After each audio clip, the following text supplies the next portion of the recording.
Ученики едва переступают порог школы, а за ним в томительном ожидании родители будущих первоклашек. Такая картина имела место быть в некоторых школах города буквально вчера.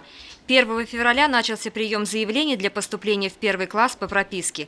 Несмотря на ежегодные убеждения представителей отдела образования, что первых классов хватит всем и запись детей будет вестись вплоть до 30 июня, родители устраивают первоклассный переполох.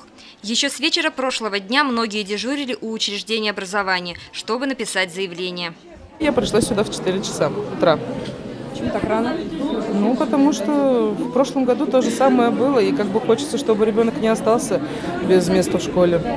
Поэтому и пришли мы сюда так рано. Мы по прописке, самый ближайший дом прям.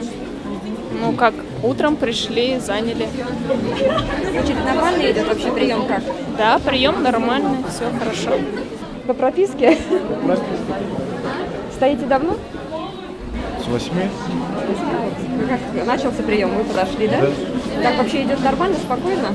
Да, видите, пока нормально. Время без 20:10. А вы со скольки здесь? Я сюда пришла 27-го, 71-го. На работе во сколько я буду, я не знаю. С 8 часов я здесь. Вот сейчас 18 буду заходить. А очередь заняла ночью. Тоже ночью? А чем вызвано? Почему именно ночью пришли? Не знаю, почему-то так подумали, что, скорее всего, что ребенок может не попасть в связи с этим. А вы Хотя по прописке прописке, да, по прописке и старший ребенок здесь учится, да. А у вас еще какие-то варианты есть?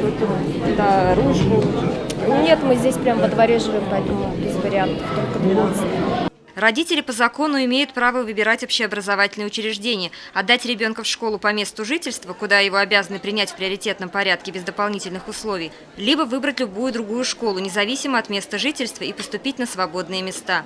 Из-за большого количества жителей микрорайона Восточный наплыв первоклассников идет в школах, прикрепленных к этой территории.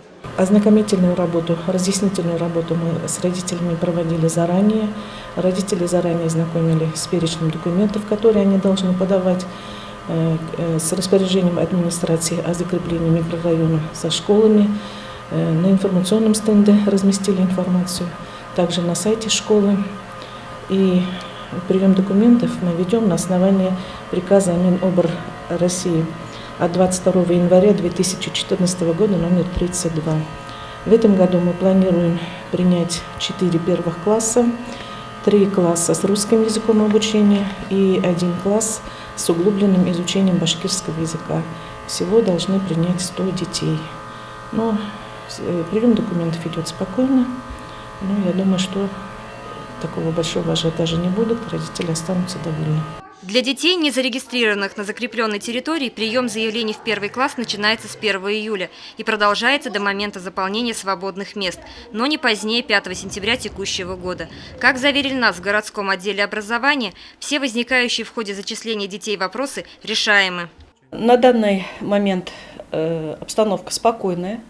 Все вопросы, которые возникают при устройстве ребенка в первый класс, мы решаем совместно с директорами школ.